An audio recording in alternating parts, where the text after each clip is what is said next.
I told you to. Hey guys, Hillbilly, West Virginia Hillbilly Bobby here, and I'm gonna wear my hat, take a little trip down to, what is that? What would you call that? Grunge Lane. Isn't that about the time that wearing your ball cap backward? Isn't that about the time it got popular? I don't know, but once again, guys, I appreciate it. I appreciate you visiting my new channel, James Sherwood. And if you've looked at all my channels, they each have a unique name, and only one of them is made up. The other three are from their actual people. Well, almost. I'll start with Robert Conrad. Robert Conrad is a name I just made up. It's actually the last name. My first name, my actual real first name is Robert, and I don't want to give my name out on the line, or I don't want to publicize my name because all the damn creeps and scammers and weirdos out there. But so I got Robert Conrad. I have Jay McLeod. Jay McLeod was a good friend of mine when I was growing up in Dunbar, West Virginia. He overdosed on Tussinex cough syrup. Back then, at least in West Virginia and Ohio, you could buy codeine cough syrup. Let's see what they call it, turpin hydrate and codeine elixir. Some of you may remember. It was $1 a bottle, or 89 cents at some place. And we're talking 1970 through 72, But all those things, man, there wasn't a opiate prescription opiate painkiller epidemic. People were overdose and all that stuff. So doctors prescribed them readily, and you know what? There weren't that big addiction problems back then. When doctors prescribed them readily. Now that are holding back, particularly, my goodness, don't try to get painkillers at the VA unless your guts are hanging out or you walk in carrying your leg that just got chopped off. I'm serious. I'm being very serious. I was in an emergency room not too long ago, and the doctor said he was going to give me morphine. When he came in, the nurse came in and said, "Yeah, here's your morphine." Injected it, wasn't morphine. I've had morphine before. So I got the bottle out of the hazardous waste bin. The bin was almost full. The bottle was right on top. It was the bottle. Turns out it was Toradol. So I am flagged with the VA system as a prior substance abuse, because if you ever get screened and you're honest, like, have you ever used cocaine? Yeah, like 4 times my entire life. Cocaine abuse. Same with meth. Anything you mention that you've just tried, it comes out in your records, which, check this out. I ordered my records. Ray, get out of there. And they are, in my other video, in my other video, I show the package that came in. 2 phone books, like I said. And I'm this far through them. A lot of it is just, useless type repetitive information. But anyway, back to what I was saying. Jay McLeod overdosed on Tussinex. Very thick, very potent. It's actually, what's in it's hydrocodone. Alright, and then Karen Lacey. Oh, Karen. I've tried to find her, believe it or not. Especially now that I don't have a girlfriend or nothing, man. And it's getting old, ladies. But she was my first crush. I was so in love with that girl. I'd do anything for her. And I thought she liked me too, because even though I was a hippie, I smoked pot, I had long hair, I dressed weird, listened to weird music, hung out with the outcasts. I was a reject. I was a rejected kid. But I always got in the socials and jocks' faces, because I was on the football team, and I was a linebacker, and boy, I could sting a son of a gun. Let me tell you, because we had a pair of brothers, Steve and Dana and Steve Fearball. That was their name, Fearball. And they were also linebackers, and they taught me some really cool techniques. But anyway, Karen Lacey, early in my life, when I was first noticing my attraction toward women, girls, I guess it'd be then. I was about like probably 10, or something. But it was always the same look. Dark hair, sort of Hispanic, not real dark skin, but just kind of normal, normally tan, nice tan. And I used to wonder why was I? I'm not like that now. I like women of every look, every race, all that stuff. And but I had an aunt, my aunt June, my late father's sister. June has also passed away.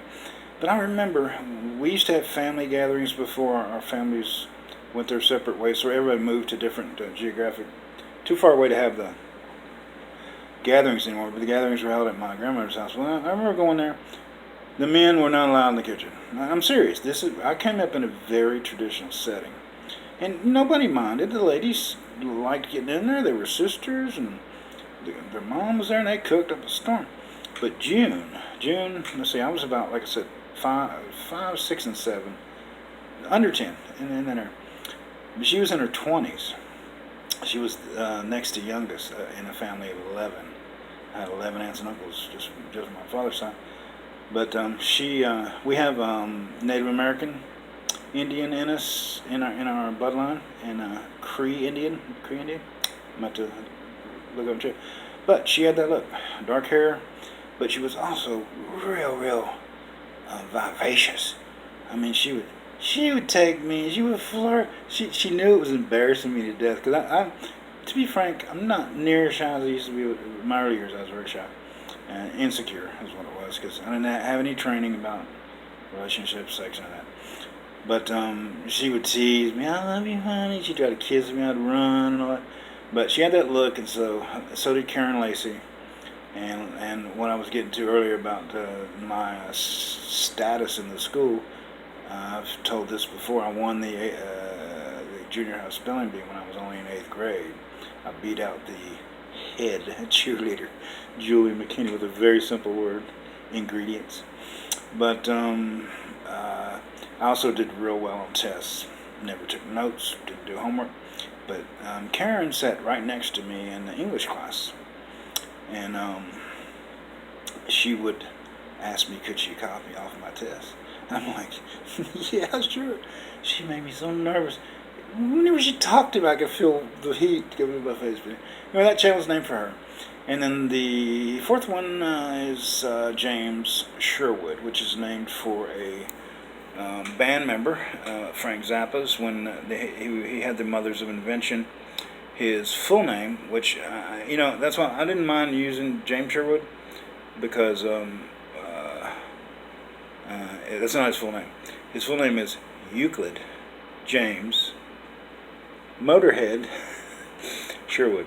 So I took that name, I took James Sherwood and created a Google account and Gmail, and I took the Motorhead and included it in my email address. It's Motorhead and then a couple numbers. I ain't gonna tell you my email address. Scammers. All right, let's get to the topic at hand here. This is videos in the MyOpin Series, so that's exactly what it is. And my opinions, of course, are based on my own learning about a topic, talking about it with people, news reports, because this topic, abortion, is what it is. It's received a lot of press over the years, and laws have been passed, protests, you name it. And right now in Ireland, I haven't checked if they voted. They're voting on a abortion on demand law, I think. But all right, this shouldn't take too long, because I'm not. You can't accuse me of concrete thinking, except with some issues like marijuana legalization and stuff.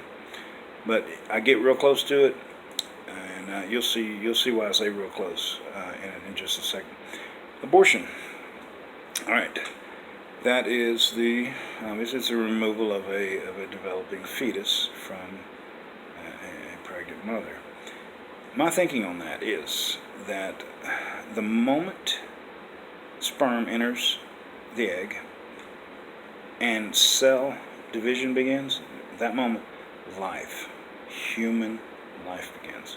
If you tamper with that, if you destroy it, that is murder. You are killing a human being. That's my opinion. And I know some abortions are really bad. They get second trimester, third trimester, just really bad, man. And the doctors that perform those operations, they're obviously doing it just for money. Because, how can you just kill an unborn child, man? And also my value there is, my belief there is also, I'm a Christian, and, so I believe that life starts. I used to think this, God breathed the breath of life into Adam. So I used to think, well, it's a really human being until it takes that first breath. And that's when its spirit enters. Sounds cool, I guess, but my beliefs are as they are now, and they're not going to change. They'll never change. That's what I believe. So, but when I said I'm almost concrete, the reason is this. The only issue I have with damn, I gotta quit smoking, man. The only issue I have with abortion on demand is I don't feel it's right for the government to tell a woman what to do with her body. I don't think the government should have control over a woman's body. And the best examples that come to mind are when a woman is raped. Gosh, if she has that child, depending on her mental disposition and her ability to deal with things, some moms would be like, I don't care, that's my baby. I don't care where it came from. It's my baby now. That horrible stuff happened. It's over with, but this is my child. And I would admire that view very much. But then there are some girls raped at 11, 12 years old. And, I don't know what the earliest age a girl can get pregnant. I think I've seen where like 8 and 9-year-olds, 10-year-olds were getting pregnant. So if a girl is that young and gets pregnant by rape or by child molestation from a parent or a step-parent, uncle, whatever, family member, or neighbor, it doesn't matter. If she was molested or raped, my belief on that is, that child will be a constant reminder of that event. And it would, I think the government should, actually, I don't even know what our current laws are. I think it's a state-to-state thing. I'm sure there's a federal law.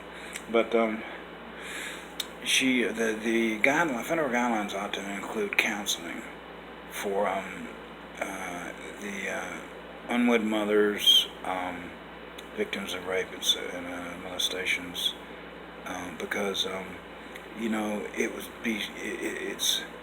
it would be so good for them to bring the baby to term and have the baby, and let another child, another human being, another one of God's creations, come among us.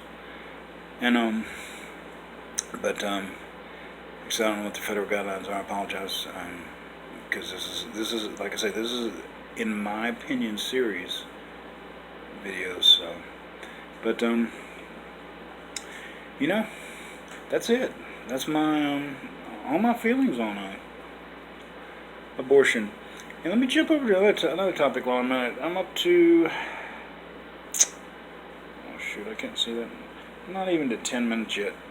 But because this is another issue that I'm very concrete on this issue, and that is gun control laws, and more specifically, why do private citizens have guns in the first place? My belief on that is that guns are for law enforcement, whoever's protecting us, the military, FBI, all the judicial branches of federal and state, local governments. And the reason I wonder, with gun ownership, private citizen gun ownership, I understand why people want to have guns. It's for protection. But in another video, I said that, that gun that sits in that person's house, obviously needs to be locked away. And I've even heard cases on the radio where people were still able to get in there and get the guns. And the homeowner likely, unless he's likes to go to the range and target shoot, will hardly ever fire that gun. I mean, probably he'll fire it, he or she will fire it when they first get it, just so they can get comfortable with it and know how it responds when the trigger's pulled. But for the most part, those guns are stolen and then sold, and they wind up in the hands of criminals, people that are more likely to use them to hurt people. So, you know, having guns in the home, you know, trigger locks, trigger guards, gun cases, gun safes, that's the way to go with that. And let's see what else I have to say on that one. I guess that's it. Alright guys, in my other video I dropped my guitar. You're probably not going to be able to see this. It did some minor damage, which I'll be able to fix.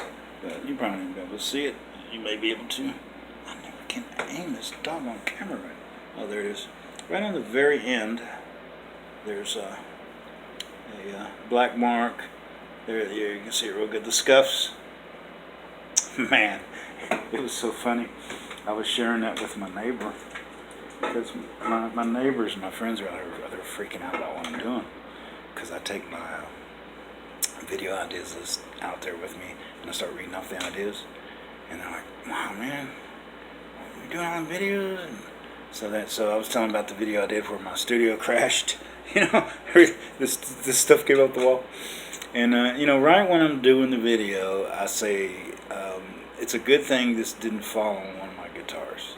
Right after I said that, I'm reaching down into the debris that fell to get this clock that I got from the VA hospital to show it and talk about it. And I pulled up on this pile of tangled stuff and knocked over that guitar. So, and I said that I just committed one of the 7 deadly sins. Alright guys, thank you for subscribing. And before I go, like I promised on my other videos, and I'm going to try to remember, is to talk just briefly about Jesus Christ and my Christian faith. I've undergone a lot of changes in the last couple of years, and some of that I give myself credit for, because I had been seeking professional help with emotional issues after some tragedies, deaths in the family and stuff. And it was free, right there and available at the VA hospital, VA healthcare system. So I credit part of that, but none of that would have even happened if it would not been for my relationship with God through Jesus Christ. And you know, it's very simple. The gospel is very simple. And that is that Jesus was born into this world, the only Son of God, through virgin birth in Mary. And he lived a sinless life. He did nothing but good. He healed sick, restored the sight to the blind, raised the dead. And why on earth people would not follow him? Man, I don't know. I mean, people will follow crystal ball readers and astrologers these days. I mean, golly, and trick musicians, you know, Chris Angel and whoever the other trick illusionists are. You know, they'll believe them, and that's what the Bible says, that they'll believe a lie. People will believe a lie because God, because of the rebelliousness of people, and it's very strong today. God's going to send them strong delusion that they will believe a lie. But anyway, Christ lived a sinless life, and he was sent to this earth not to judge the world, but to save it. And God's plan called for blood atonement for sin. And the blood atonement that was necessary to forgive our sins, all sins we've ever committed or that we will ever commit, was that he sent his only son. Can you imagine really doing that with your own son?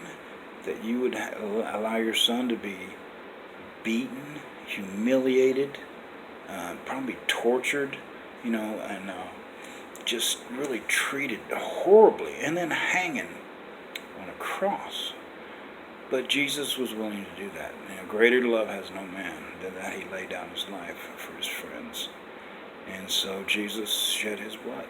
Prophecies were fulfilled. It's recorded in the Bible that when Jesus said,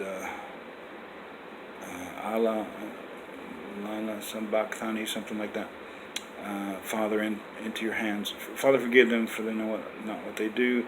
Into your hands I commend my spirit. That at that moment, all kinds of things happened. There were earthquakes, lightning, graves of the old saints opened, and they were seen in the streets of the cities. So it was an amazing event. So Jesus had predicted his own death, and he also predicted his resurrection after 3 days. Destroy this temple, and I will rebuild it in 3 days. And the Pharisees said, "Wait a minute, how's he going to destroy this temple?" And they didn't realize he was talking about the temple of his body. So he rose again from the dead, and with our faith in that entire,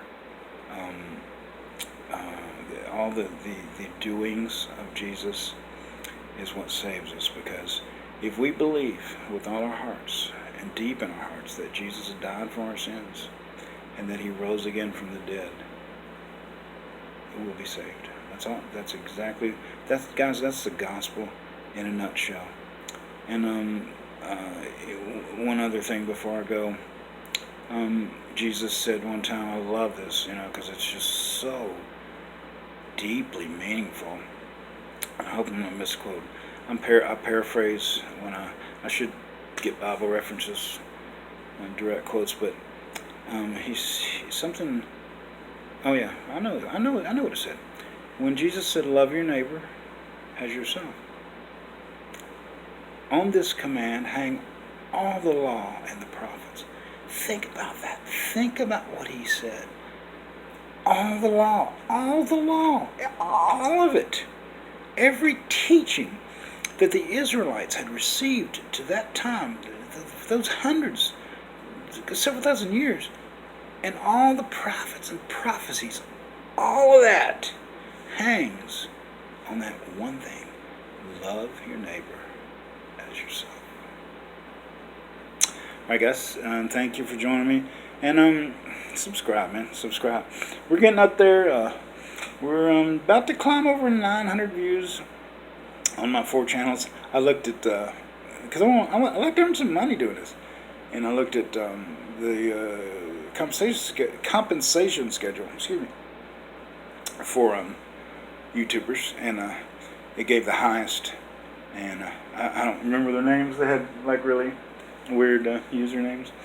1 year record. The record is $14.9 million in 1 year. I didn't give the number of views and subscribers and all that, but there are levels that you reach. I think the lowest is 1,000. You gotta have a minimum of 1,000. That's for one video, not for all your videos combined. And it probably goes, up 5,000, 10,000. I don't know. But then there's another major one is at 100,000, and then million, and then there's 10 million views, and then there's 200 million views. I've never seen a video that got that many views. And then one more thing, I'm going to do a video on the prevalence of what I call the pedo videos that show little girls doing gymnastics in skirts, showing their panties, or in little bikinis dancing, just all kinds of very, very obvious sexual things. And you know what, man? I used to wonder why are their parents letting them do that? And two of the things I noticed that I think sometimes they're unsupervised. They're not unsupervised. It's real simple to make a video and upload it, but I think more of this, it's for money. The parents know they're pimping their kids. All right, thank you guys again, and subscribe, and I will be praying for you, and see you later. Bye.